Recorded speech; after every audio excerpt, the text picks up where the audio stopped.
Friends, welcome to another video lecture from Bioknowledge with Dhanashree. Today our topic is Mendel laws on inheritance. Okay, why the name is Mendel laws? Because Gregor Johann Mendel was born on 1822. Okay, he has proposed 3 laws based on hybridization experiment on pea plant, that is Pisum sativum. Pisum sativum feature. What are the features? Why he had taken the plant? Because plant are bisexual, having natural tendency for self-pollination, which is useful in selfing to generate F2 and F3 generation. F2 and F3, what is the F? Here filial generation. Cross pollination can be induced by emasculation, means taking out one of the sex part from the flower to cross pollinate. Contains well distinguished contrasting pairs of characters. Yes, he had taken the 7 characteristics. Short generation time and up to 3 generation in 1 year. That's why it chosen the plant.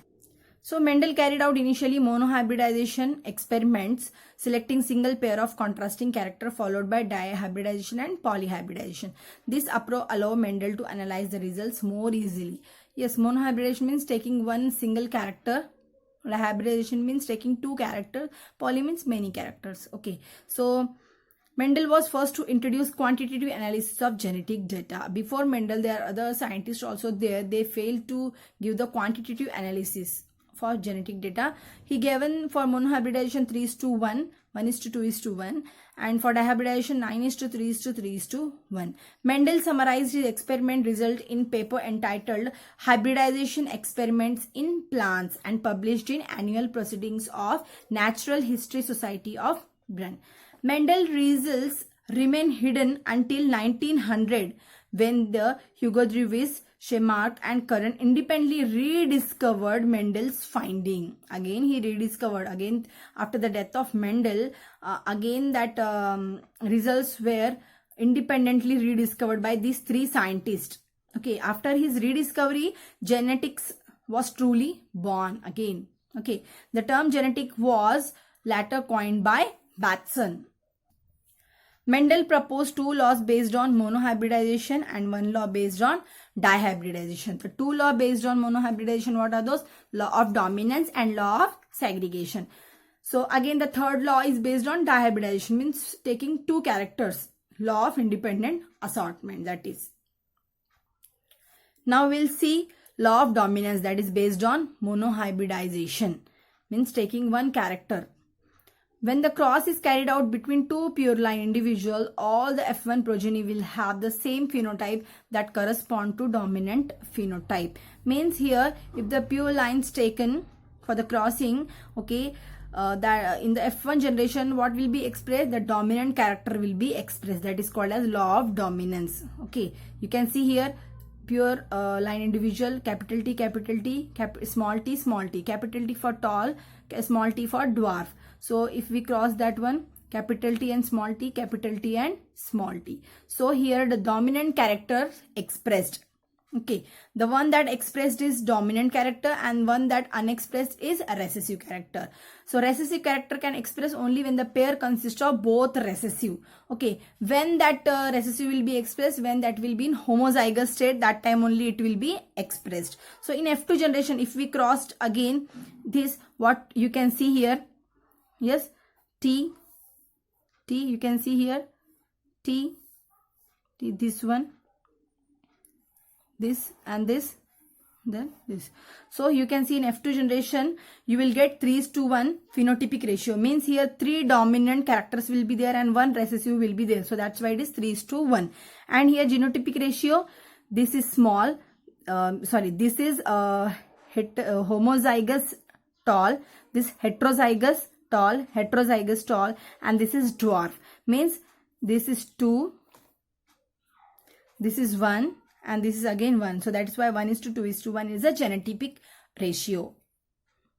So this is law of dominance. Now we'll see second one based on again monohybridization, law of segregation, law of purity of gametes. According to this law, the 2 alleles of a gene remain separate and do not contaminate each other in F1 or the hybrid all the time. At the time of gamete formation in F1, the 2 alleles separate and pass into different gametes. Here you can see somatic cell 2n, this is somatic cell. gamete, you can see these are the pure gametes. Okay, that will not contaminate, means that will be completely segregated. Okay, the somatic cell may be either pure, containing two identical copies of gene, capital T, or hybrid, this capital T and small t. But the gametes are always pure for every gene, since they have only one copy of each gene, either capital T or small t. That's why it is called as law of purity of gametes. Means according to this law, the two alleles of a gene remain separate and do not contaminate each other in F1 generation. Okay, or the hybrid. At the time of gamete formation in F1, the two alleles separate and pass into the different gametes. Means that will be separated. Okay, you can see here that will be separated, that will be segregated. That's why it is called as law of segregation, law of purity of gametes. Now we'll see third law based on dihybridization. We have taken two characters. Law of independent assortment. According to this law, the assortment of one gene is independent of another gene located on non-homologous chromosome. One video is there, homologous chromosome and non-homologous chromosome. You can watch out that video and you can clear your concept there, homologous and non-homologous chromosomes. Don't confuse with these terminologies. These are very important terminologies in genetics. So independent assortment is due to separation of movement of homologous chromosome to opposite pole during anaphase 1. Or how you can define law of independent assortment? When there are two pairs of contrasting characters, the distribution of members of one pair into gamete is independent of distribution of other pair. So by example, we can again explain here. Height and color, height of plant and color of flower. If we have taken the two characters, yes, height may be tall or short, color yellow or white. So here, two color, height will not influence the color of flower and color will not influence the height of flower. So if the color of flower is yellow, that plant may be tall or that plant may be short.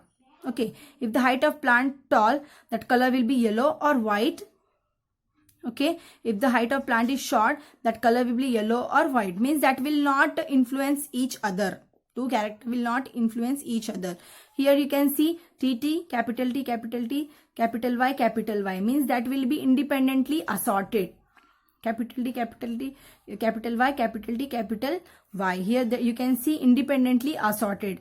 Okay, that will not influence each other. That's called as law of independent assortment. So these are the laws, okay, based on monohybridization and dihybridization. So thanks for watching this video. Hope this video helps you. So thanks for watching this video. Stay tuned to BioKnowledge for further videos.